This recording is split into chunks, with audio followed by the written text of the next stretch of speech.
Let me begin by thanking Nicole for inviting me to speak to you today. I'm sorry we've had to resort to this video because of problems with Skype. And let me also begin by congratulating Nicole on the great award that she heard about yesterday, Teacher of the Year. That's really great news and well-deserved. So I'm really proud to be associated with Nicole on this project. Nicole asked me to talk about the topics you see in this slide, and let me begin by briefly telling you who I am. So my name's Bernie Frischer, and I got my training as a classicist. I studied the Greek and Latin languages and Greek and Latin literature in college, and then I got my PhD from the University of Heidelberg in Germany way back in 1975 in the field of classics. After that, I was a fellow for 2 years at the American Academy in Rome, where I started to study archaeology and ancient art history. After that, I went to UCLA and taught almost for 30 years in the Department of Classics, and then in 2004 I was recruited by Virginia and moved there, where I taught until this May, till last month.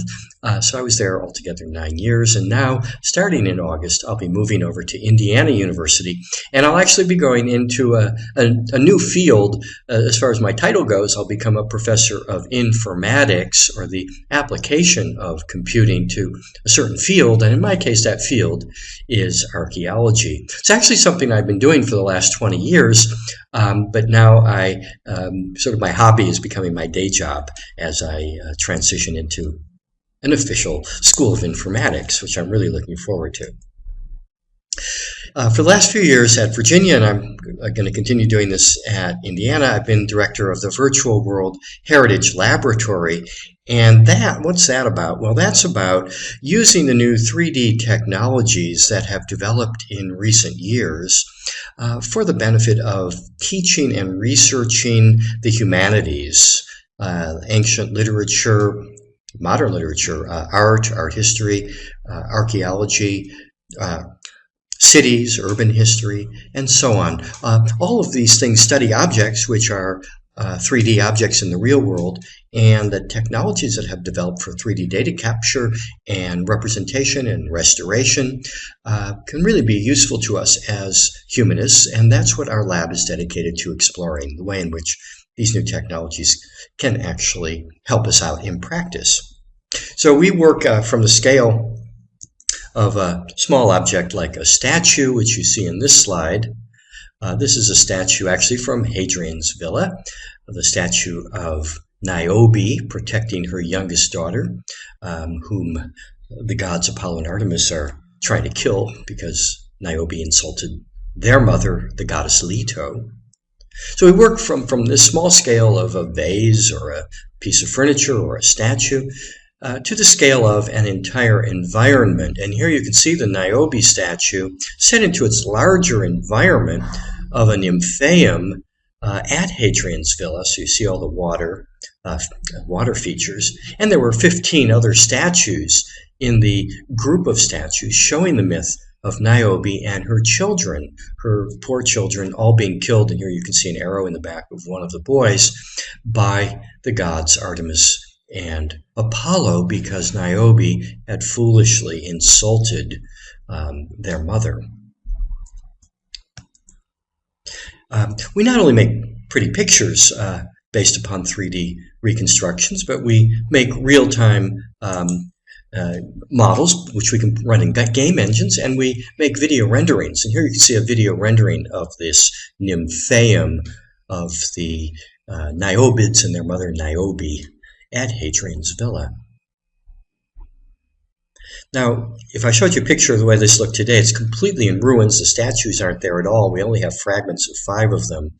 And I think that would make a very quick and obvious point about why this is all very helpful, especially for teaching the humanities. It's very hard for students to go from the dirt ruins on this site without a drop of water to be seen, and the fragments of the 5 of the 16 statues, which are actually hidden away in storage, to seeing what we just saw, unless we do what you just saw, which is make the 3D reconstruction. So what's the theory behind what I do? I'd say there are two basic theories. First, virtual time travel. I just described in words the way the site looks today, pretty barren, very little left. And you saw how we can use 3D to bring it back to life. So in effect, what we're doing is 3D or virtual time travel. We're going back in time. Unfortunately, we can't really go back in time. Physicists tell us that's a theoretical possibility, but not a practical one.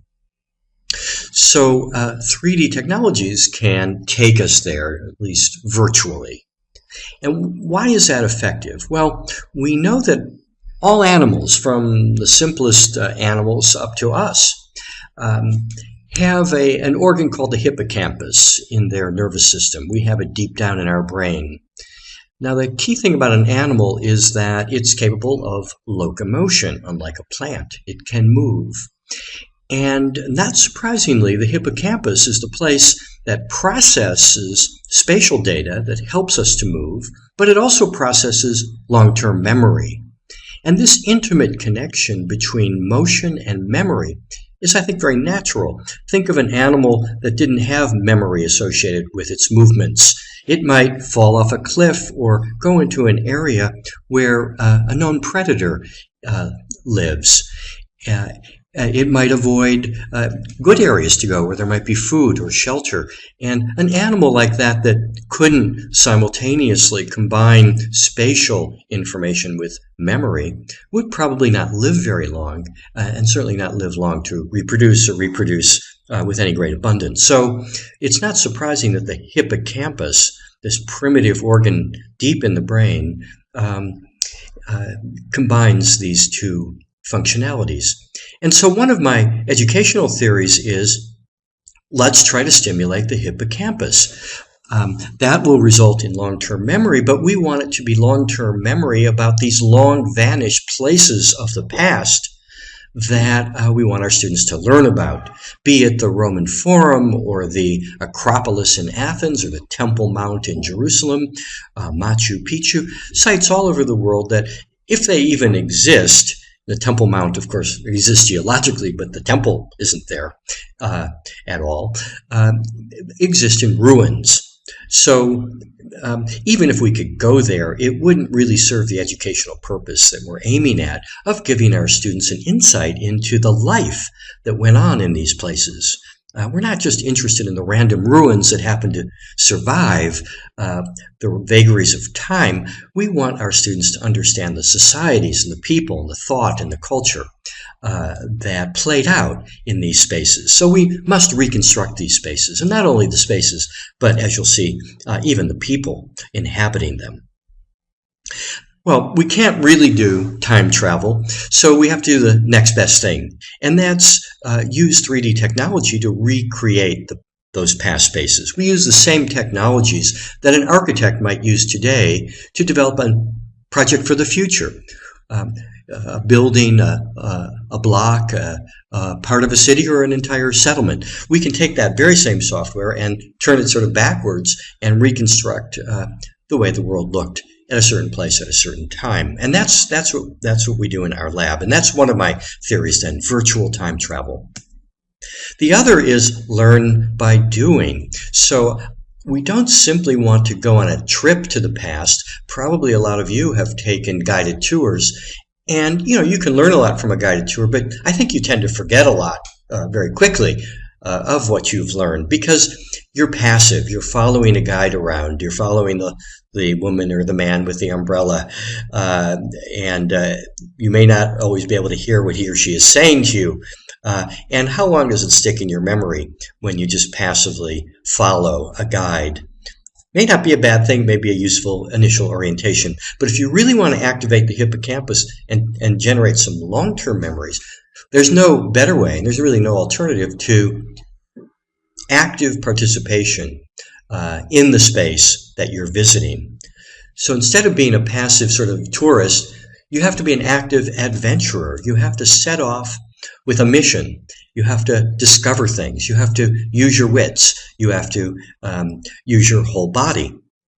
and all of your resources, mental and physical, to get something out of the space. And only then are you engaged in it, and can you take possession of the space and the knowledge that's in that space that we as teachers want you to learn. Now, there's a good way to structure those adventures, and it's something I deeply believe in, and it's called problem-based learning. And I know that problem-based learning, or PBL for short, is not known to all teachers. I'd never heard of it 5 years ago, so if anyone listening to me hasn't heard of it, you have my sympathy. But it's very important. It was developed, first of all, in professional education in the United States, especially in the field of medicine. Interns or students of medicine would play the role of interns in an emergency room, and other students would pretend to be patients presenting symptoms, and the pretend interns or emergency room physicians would have to diagnose those patients. And that role playing turns out to be the kind of active engagement that can be very helpful in structuring learning by doing. And PBL in particular usually involves collaborative learning by small groups of students. So when we use it, we divide our classes into collaborative learning groups of 3 or 4 students. What do? Well, the teacher doesn't lecture to them. The teacher facilitates their learning by throwing out what the PBL experts call poorly defined problems. Now, you might think a poorly defined problem is a poorly defined problem, not a good thing, but it actually is a good thing in terms of PBL, because the problem should be well enough defined to stimulate the student's curiosity, but not so well defined that the answer is kind of obvious. And the other thing you don't want to do is give the students a specific bibliography. Read these pages from this book and these other pages from another book, and put it all together, and bingo, you've got an answer. No, you want to give the students a whole library of resources, of good resources. You don't want to just tell them to use Google. In fact, I tell my students not to use Google. But a wide range of resources, and set them loose in these wide range of resources with their curiosity stimulated, tackling a vaguely defined problem, and see what solution they come up with. And when they do come up with a solution, they have to present it via role-playing. I mentioned that it was all developed in medicine, and the role-playing involved playing the role of patient and doctor. In the case of, say, Hadrian's Villa, the students play the role of members of the court of Hadrian, or visitors to the court of Hadrian. Well, this brings me to the example of all this that I want to talk to you about today, the Digital Hadrian's Villa project. And I should start, with a list of credits. Just briefly, you can see them on the screen, so perhaps I don't have to read them all, which is always boring. But I do feel obliged to mention a couple of people and institutions without which we could not have done that Digital Hadrian's Villa project, which started in 2009 with a grant from the National Science Foundation. We have pursued the project as a partnership between the Virtual World Heritage Laboratory that has made the 3D model and the Idea Lab at Ball State University, which has taken our 3D model and put it into a game engine where it could be enriched with avatars representing members of the court of Hadrian or visitors to the court, and interactivity, the ability of the user to move through the world and not just look at it as a still image or as a rendered video, which is all we can do with our pure 3D models before they get into the game engine. In developing the problem-based learning exercises, the help and participation of Professor Lynn Quapil, formerly of Xavier University, now of Butler University in Indianapolis, was absolutely critical. She wrote an article on the use of PBL in archaeological education. I read that article back in 2008, called her up, and luckily she agreed to be roped into our project, and she's made a great contribution. And finally, and I've got to mention Dr. Lee Nelms of Booz Allen Hamilton. She is an educational assessor specializing in the use of virtual worlds in training and education, and she's been very helpful in doing our formative and summative evaluation. Well, we're going to talk about Hadrian's Villa, so let's start with the obvious. Let's start at the obvious starting point. Who was Hadrian? Well, he was the emperor of Rome. You can see his portrait in the image in the upper right. He was born in 76 AD. Died in 138 AD, so he lived to the ripe old age for antiquity of 62 years. The last 20 years or so of his life, he was emperor from 117 to 138 AD.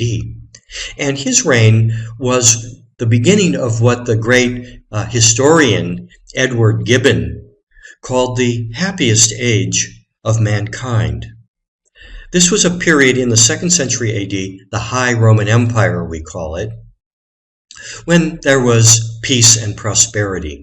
Hadrian initiated that period of peace and prosperity by reversing the policies of his predecessors, especially his immediate predecessor Trajan, who was a cousin of his and who was a great military leader. Hadrian started no wars at all on neighboring peoples, and he really prided himself on maintaining the peace. And the peace allowed for tremendous accumulation of wealth in the Roman world, a world that was about as big as the continental United States and had a population estimated to be about 50 million people, living from northern England all the way over to modern-day Iraq, up to including Turkey and the Black Sea and the southern littoral of the Mediterranean, modern countries like Morocco, Tunisia, Egypt, Israel, Lebanon. That was all part of the Roman Empire. Imagine such a vast area ruled by one government and enjoying decades of peace. That brought prosperity, as you can imagine. Now, Hadrian was also a great patron of the arts, and indeed he was a great practicer of the arts, ranging from painting and sculpture, we are told, to mathematics and astronomy, astrology, philosophy, poetry. On his deathbed, he composed a little poem, in fact. So he was a very, very learned man, and a man who loved to surround himself with the leading lights of the age. His court was filled with the great sculptors and painters and orators and philosophers, and he loved to engage with them in debate and brilliant dinner conversation. And he was really a man for all seasons, what we might call sort of anachronistically a Renaissance man. And it's not surprising that a man with such a broad range of interests and talents should be also a passionate traveler. He, unlike many emperors, his successor, for example, Antoninus Pius, never left the city of Rome when he was emperor over a 20-year period. But Hadrian left Rome. In fact, you could hardly ever find Hadrian in Rome. He was usually out on the road visiting the provinces, many of them more than once, especially the ones that really aroused his curiosity and got his hippocampus hyperstimulated, you might say, places like Egypt and Greece, especially Athens, which he was the mayor of twice. And he built a whole new suburb of Athens. And he finished the biggest temple ever built in Athens, the Temple of Olympian Zeus, started 600 years earlier. He brought it to a crashing conclusion. So now let's talk about his villa. Where is it, first of all? Well, it's about 20 miles east of Rome, near the modern town of Tivoli, which is an ancient Roman town, too, called Tibur. And Tibur is down the Via Tiburtina from Rome. Here's Rome. Here's the Via Tiburtina, the Tiburtine road leading to Tivoli. And that road went almost right past the area of Hadrian's Villa. So it was easy to get to Hadrian's Villa. You could get there in about half a day. And it was less a villa in the sense of a vacation spot and spa than a government retreat. It was a place to go to do work in the countryside. So, of course, you could have some R&R, and it was a great area for hunting, for example, and still is today. But it was also a place with all sorts of government buildings, chancelleries, libraries, archives, audience halls that could accommodate hundreds, and public places like theaters and temples for public ceremonies that again could accommodate hundreds of people. Altogether, it covered 200 acres and had 30 major building complexes, built major in this case being defined as having at least 10,000 square feet. Some of these buildings had much more built space than that. But in addition to the buildings, there were also extensive gardens, fountains, orchards, hundreds of statues. 150 statues in our museums are known for certain to have come from Hadrian's villa. We assume that's just a random sample of several hundred more that were actually out there in the time of Hadrian. You're seeing a plan of the villa on the screen. And you can see it's kind of bookended by two theaters. Here's the North Theater, here's the South Theater. And you can see some of the big ponds, the blue areas. And these had jets d'eau, or jets of water shooting out of them. And here's another area of ponds over here. And then there was this wonderful residence, which is surrounded by a moat, surrounded by water. We call that the Maritime Theater. That was, we think, Hadrian's preferred bedroom at the villa. So wonderful, big place with all kinds of things going on. And yet it was all built during the reign of Hadrian. Now, as you can imagine, a place like this, when we try to teach it, is overwhelming to students. Of course, they can't go there, and even if they went there, they would see what you see on the right. They would see random ruins that don't really give you an idea of what it looked like. Look at the image on the left, reconstructing this particular room, one of the hundreds of rooms at Hadrian's villa. It looks totally different, and I would say some of the key things that you need to understand this space you can't even have an inkling of when you see it on the right, that is to say, when you actually go there. Look at on the left. For one thing, this was a sanctuary of the goddess Isis. You see her statue here with an inscription that you probably can't read on the slide, but it dedicates the statue to the goddess Isis. And then up above in the vaulting, which you can see is completely gone, we know that there was a celestial blue background and a zodiac around the base of the dome. So this space was very much dedicated to the worship of Isis as the Queen of Heaven, as the Egyptians and the Romans called her. And when you just come into a room like this, stripped out of all of its furnishings, you can have no inkling that this had anything to do with Isis and her rule over the heavens.